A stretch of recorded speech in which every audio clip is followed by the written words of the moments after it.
Bienvenue à tous, mesdames, messieurs, vous êtes sur Mercredi des médias.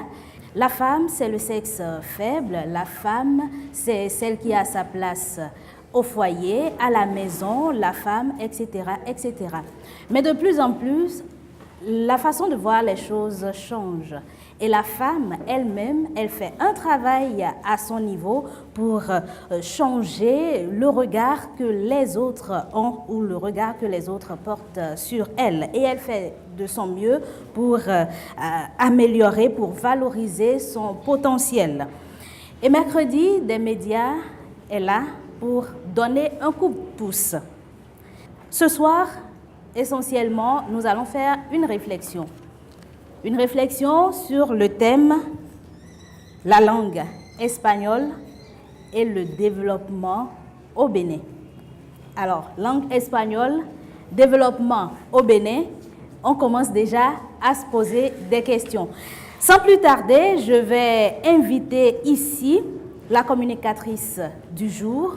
On l'appelle Émilie Éléonore Djegui, que je vous prie d'accueillir ici avec toute la chaleur possible.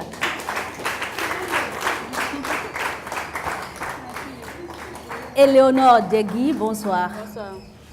Installez-vous. Merci. Aïe. Je voudrais également inviter sur ce plateau Aïchat Aledji. Aïchat Aledji, bonjour. Bonjour. Avec vous, donc, nous Sylvia. allons découvrir la communicatrice du jour, Éléonore Djegui.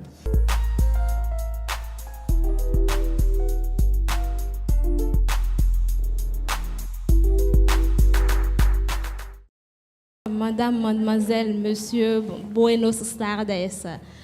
Ne vous occupez sincèrement pas de mes maigres connaissances en espagnol, mais tout ce que je voudrais vous présenter, c'est notre communicatrice du jour. Elle s'appelle Éléonore Adélaïde Ezi, épouse Djegui. Née en 1969, elle est mariée, mère de 3 enfants. Dada Éléonore, comme j'aime bien l'appeler, est titulaire d'une licence en espagnol obtenue à l'université d'Abomey-Calavi. Actuellement, elle prépare son mémoire de licence en journalisme option radio. Il y a une dame que j'aime aussi bien citer qui dit « Il n'est jamais trop tard au seuil de l'espérance ». Et c'est dans cette logique que Éléonore a toujours évolué, avec pour seule arme le courage et la persévérance. En témoigne d'ailleurs son parcours professionnel. Tenez-vous bien, elle a débuté comme claviste au quotidien Le Progrès depuis 1998, poste qu'elle a occupé jusqu'en 2004, avant d'être recrutée comme journaliste au quotidien L'Autre Quotidien. Éléonore Djegui, depuis lors, consacre sa plume aux questions genre et santé.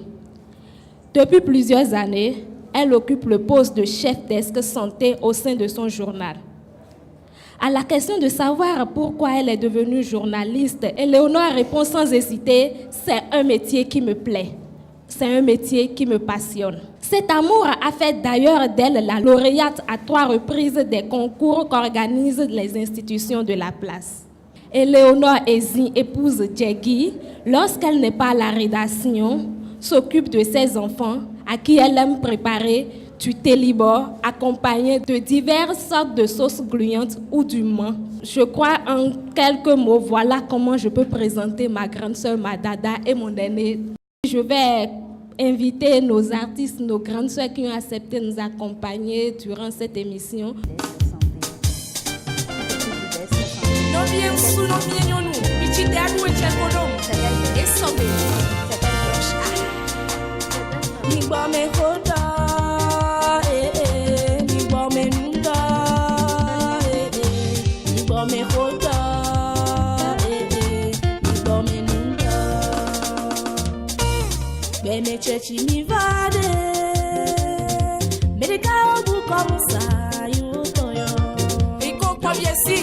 Le président des jeunes.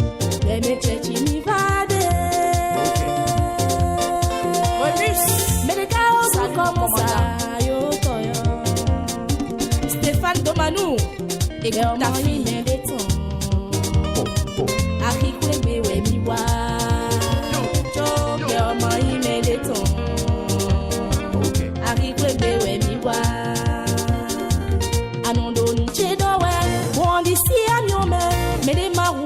weachi. Bodonu mibo. Docteur Chidimé Raphaël, écoute ça. Adiavo surtout che, edo loge non keke, nyengbe nyale na webane. Fonye nyamo mauli non nye. Na wendodo, macro musica. Nkwe aitolo. Fonye nyamo mauli non nye. Nkwe aitolo. Studio sans fil, Alphonse Badet. Musique. Eya, Nesso. Honorable Jacques Bessossou. Les respects, monsieur le maire.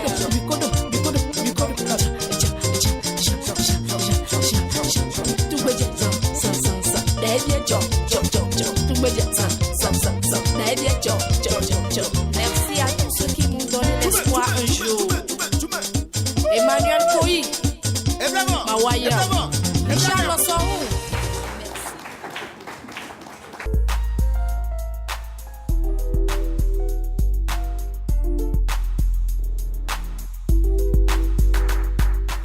Madame Djegui Éléonore, bienvenue. Vous vous occupez du desk santé au quotidien, l'autre quotidien. Mais aujourd'hui, vous avez bien voulu parler avec les consoeurs, avec les populations béninoises et les auditeurs, les téléspectateurs de la langue espagnole. Alors, on pourrait se demander pourquoi, qu'est-ce qui lie la langue espagnole à ce qu'elle fait aujourd'hui. Qu'est-ce que vous allez répondre à ces questions? Merci, chers consoeurs. Bon, si j'ai choisi de vous parler ce soir de la langue espagnole, c'est tout simplement parce que la CFU dont je suis membre s'est assignée pour mission de faire la promotion des femmes professionnelles des médias. Et à travers cette activité qui nous réunit ce soir, il est question d'amener chaque femme professionnelle des médias à identifier, n'est-ce pas, à dégager un thème par rapport à la formation de base reçue pour en faire une communication. Voilà ce qui explique mon choix, choix de mon thème ce soir. Merci beaucoup. La langue espagnole, quelle issue pour le développement du Bénin? Vous avez la parole. Moi, je dirais qu'il y a beaucoup d'issues pour la langue espagnole, tout simplement parce que, bon, au même titre que les autres langues étrangères, que sont l'anglais et puis le français et même l'allemand, l'espagnol, je dirais, peut offrir toutes les opportunités qu'offrent ces langues-là. Mais avant de parler d'issue, j'aimerais quand même, avec votre permission, définir ce que c'est que la langue. La langue, à la différence de notre langue qui constitue un organe gustatif, peut se définir, à mon avis, comme un moyen de communication entre les peuples. Par le biais de la langue, les cultures, les traditions peuvent se transmettre de génération en génération. Mais en ce qui concerne précisément l'espagnol, qui fait objet de notre communication de ce soir, l'espagnol est une langue étrangère. Bon, cette langue a été introduite d'abord au Bénin dans les années 60. Elle a été utilisée dans la liturgie, avant d'être utilisée dans les programmes de l'enseignement au niveau des collèges et lycées. Et déjà, à partir de la classe de 4e, ici au Bénin, on enseigne déjà l'espagnol. Ce qui n'est pas le cas, par exemple, dans d'autres pays. Par exemple, au Niger, où moi j'ai eu à faire mon cours primaire, secondaire, c'est à partir de la seconde que la langue espagnole est enseignée, y compris l'allemand et d'autres. Selon le constat que nous faisons, cette langue n'est pas très développée au Bénin, tout simplement parce que au niveau du système éducatif, les gens, à mon avis, n'avaient pas accordé une importance à la langue comme les autres, telles que l'anglais. Or, les statistiques montrent que la langue espagnole au plan mondial est classée au 4e rang. Mais en tant que langue de communication internationale, elle occupe le 2e rang. Et dans le monde entier, près de 500 millions de personnes parlent l'espagnol. D'ici à l'an 2030-2050, cette langue risque de prendre le dessus sur l'anglais et pourquoi pas le chinois. Tout simplement parce qu'aujourd'hui, on sent un certain engouement de la part de certaines populations, comme le Brésil par exemple. C'est un pays parmi tant d'autres qui est dans le besoin aujourd'hui, n'est-ce pas, d'enseignants pour enseigner la langue espagnole chez eux. Or, cette langue, nous la négligeons ici au Bénin. À mon avis, on n'y taille pas importance. La preuve, ceux qui choisissent, n'est-ce pas, d'étudier cette langue à l'université, au bout du rouleau, qu'est-ce qu'ils en font? Si ce n'est pas l'enseignement, il n'y a pas autre chose à part une minorité qui essaie de jouer le rôle d'interprète, de traducteur dans les ministères. Or, cette langue présente beaucoup d'atouts. Avec cette langue, on peut beaucoup de choses, comme par exemple développer le tourisme, voir avec les partenaires espagnols pour développer nos sites touristiques dont nous disposons ici au Bénin et qui sont, à mon avis, sous-exploités ou mal gérés.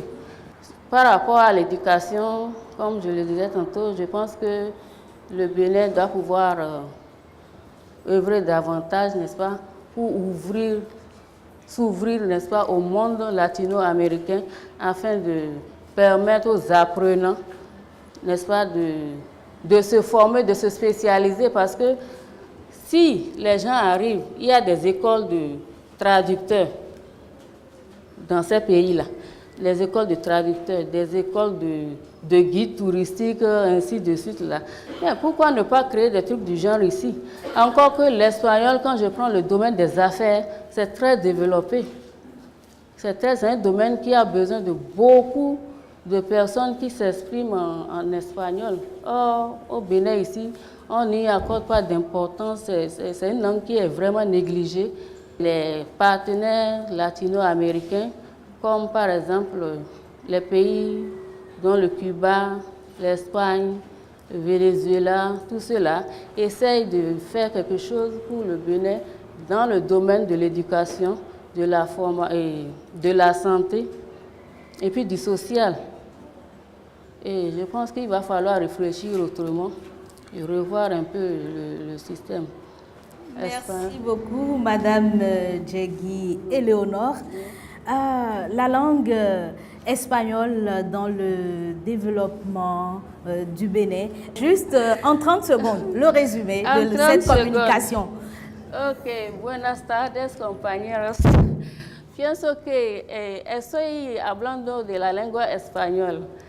Digo que la lengua española es una lengua muy importante en el mundo, pero aquí en Benin no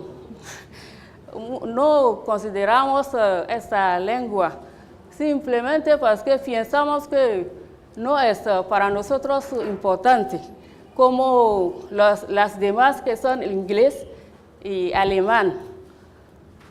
Pienso que el gobierno beninés puede hacer algo para desarrollar la lengua española en nuestro país, para permitir a los que estudian esta lengua trabajar en muchos sectores de actividades.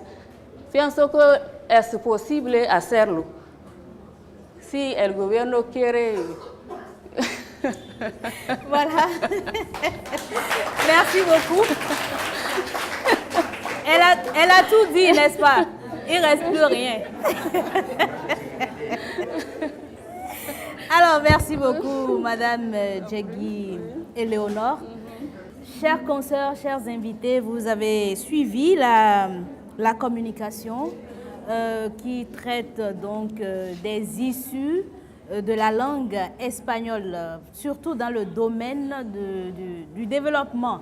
Et on peut déjà retenir que la langue, j'allais dire, est un moyen de communication et c'est déjà un vecteur de développement. Il n'y a pas de développement sans langue.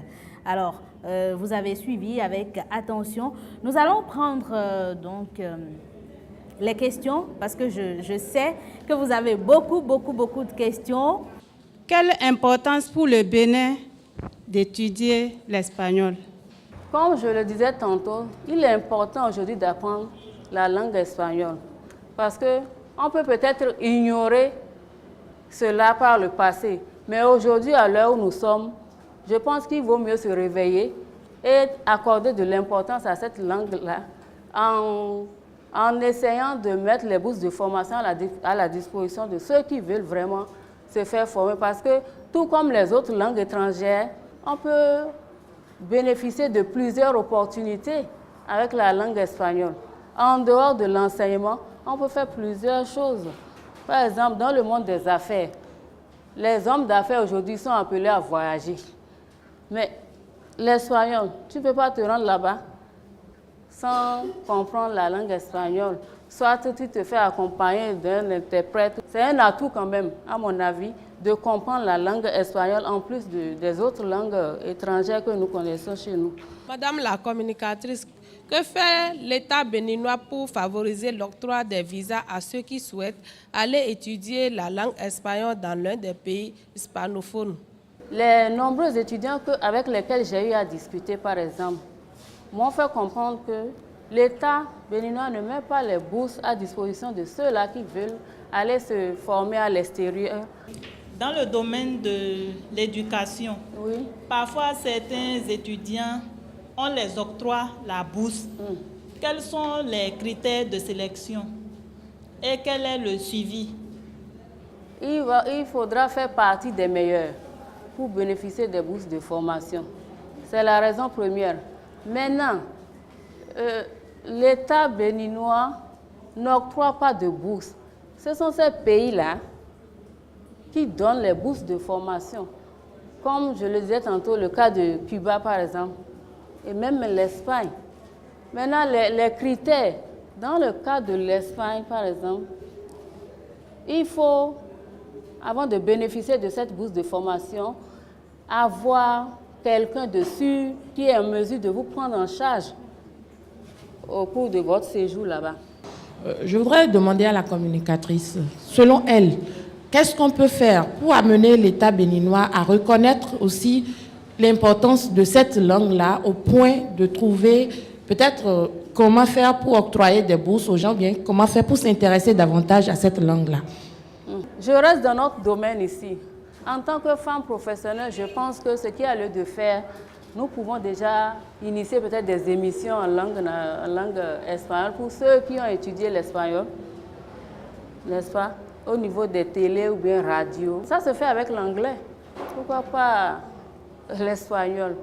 Donc, en agissant de la sorte, je crois qu'on sera obligé d'attirer l'attention de nos dirigeants à tailler un peu plus d'importance à la chose. Et puis, pourquoi ne pas essayer de voir aussi du côté des partenaires latino-américains que nous avons ici chez nous, se rapprocher peut-être d'eux pour voir dans quelle mesure faire la promotion de la langue chez nous. Je suis animatrice à la radio communautaire FM Kouffer de Basila. Ma question est celle-ci. Moi, je voudrais savoir pourquoi le Paraguay en Amérique du Sud et la Guinée équatoriale ne sont pas des pays véritablement de langue espagnole. Là-bas, c'est les langues nationales qui dominent dans ces pays-là. Je ne sais pas si je réponds à votre préoccupation comme ça. Indépendamment des pays latino-américains, le Paraguay est un pays, Paraguay et puis la Guinée, ce sont des pays où les locuteurs espagnols sont minoritaires. Et c'est les langues locales, les langues traditionnelles qui prennent le dessus là-bas. Or, en Guinée équatoriale, les statistiques montrent que c'est le fang qui domine. C'est parlé par près de 110% de la population de la Guinée équatoriale. Donc là-bas encore, la langue espagnole ne constitue pas la seule langue officielle. Il y a le français. Parce que vous voyez, la Guinée équatoriale est entourée est entre le Cameroun et le Gabon. Or, ces pays-là, les deux là, seuls-là, ont pour langue officielle le français. Donc, toujours dans le but, pour des raisons économiques et les affaires là, ils ont tendance à se rabattre sur ces pays francophones. Vous venez de suivre le développement sur le thème langue espagnole, quelle issue pour le développement du Bénin.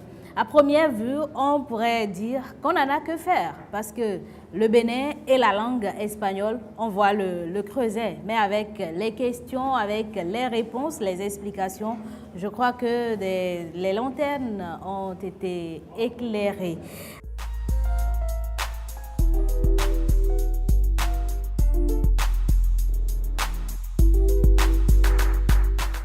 Alors, nous avons la chance d'avoir avec nous aujourd'hui un aîné, comme on aime bien le dire, un doyen, Edgar Kwaozoti, qui va jeter un regard critique sur la présentation du thème que vous avez suivi tout à l'heure. Je voudrais remercier Éléonore pour le thème.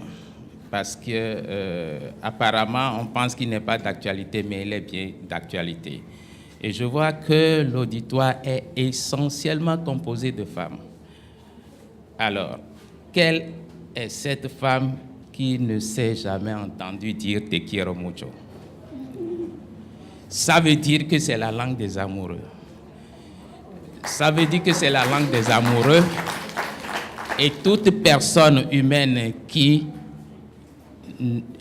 ne bénéficie pas d'un amour certain ne fait pas partie de la gente humaine. Alors, d'où l'importance, n'est-ce pas, de la langue espagnole. Et je voudrais vous faire une confidence où, en septembre 1981, j'ai atterri à Moscou, où il faisait en ce moment moins 17 degrés. Le pauvre étudiant béninois que j'étais, je tombe sur une Russe qui ne pouvait parler que français. Et de l'avion, il y avait débarqué donc des hispanophones et des anglophones. Alors que dois-je faire? Il n'y avait que moi seul qui pouvais baragouiner l'espagnol puisque je l'ai appris de la 4e en terminale, où après le bac, j'ai eu l'insigne honneur de l'enseigner à Grand Popo, chez moi, et de poursuivre les études hispaniques, n'est-ce pas, à l'Université nationale du Bénin en temps. Alors, j'ai servi d'interprète. Je devrais écouter le français de la Russe et le traduire aux hispanophones et aux anglophones. Donc, j'ai été utile à quelque chose. Alors, lorsque nous allons à l'université, il y a la faculté, il y a la flash et département anglais, espagnol ou anglais, allemand. Nous avons l'habitude de dire que nous sommes en anglais. Nous faisons des études en civilisation anglaise comme nous faisons des études en civilisation espagnole. C'est ça la différence. Alors au Bénin, nous avons tendance à croire que cette langue ne sert absolument à rien. Je disais tantôt que nous faisons études en civilisation espagnole parce que ce n'est pas la langue que nous apprenons, mais nous apprenons comment ces civilisations vivent. Et on ne peut maîtriser une langue que lorsque on comprend comment ces gens-là vivent. Et c'est ce qu'on tente de nous apprendre. C'est vrai que dans les années 70-72, le Dahomey d'alors n'avait pas grande relation avec l'Espagne, qui était aussi bien que le Portugal, on appelle les deux pays là, les lusophones, qui étaient aussi bien que le Portugal, des pays qui cherchaient encore leur développement. On a l'habitude de dire dans notre langue, donc ils avaient aussi leur problème de développement à résoudre. Et tant qu'ils avaient ce problème-là à résoudre, ils ne pouvaient pas se permettre de nous aider. Donc les bourses, nous ne pouvions les avoir de leur part. Et en 1972, quand nous avons, sous le président Mathieu Kérékou, opté pour le socialisme scientifique, il y a le Grand Cuba révolutionnaire qui s'est dit, ce pays-là, il faut l'aider. Et vous avez compris que beaucoup de cadres, surtout les médecins, les agronomes, si vous prenez le professeur José de Souza, c'est un chirurgien de très grande renommée, voilà ce que l'Espagnol a apporté quelque chose. Et ce quelque chose-là, vous pouvez le lire déjà à travers le professeur José de Souza. Maintenant, ce que je m'en vais recommander, c'est que Eleonore Djegui poursuive ses recherches pour que, au mercredi des médias suivants, qu'elle puisse nous dire en toute profondeur ce que la femme béninoise particulièrement puisse tirer des études espagnoles. Merci à M. Edgar Kwao Zoti qui a apporté son grain de sel.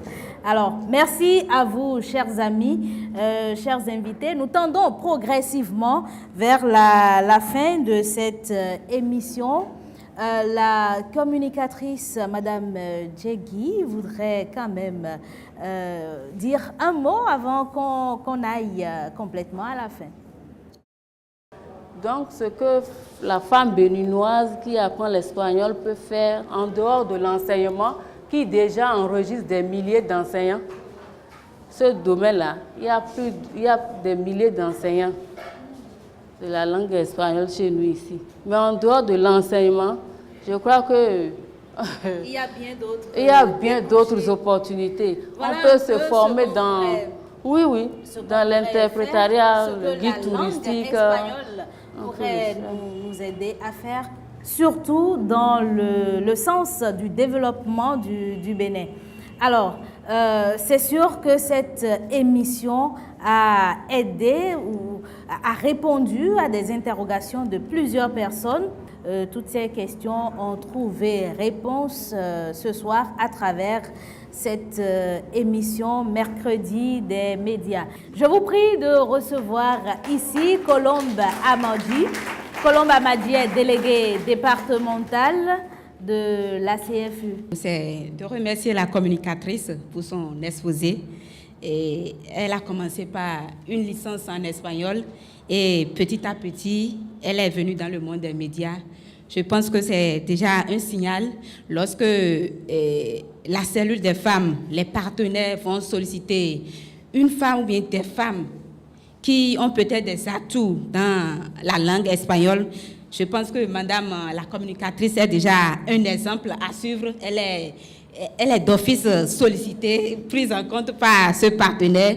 Je vais devoir remercier l'assistance aussi, le public pour leur dynamisme. Merci bien. Merci Colombe Amadji. Voilà qui est bien dit. C'est la fin de ce numéro de mercredi des médias. Toute l'équipe de réalisation, merci à vous, mesdames, messieurs, chers invités.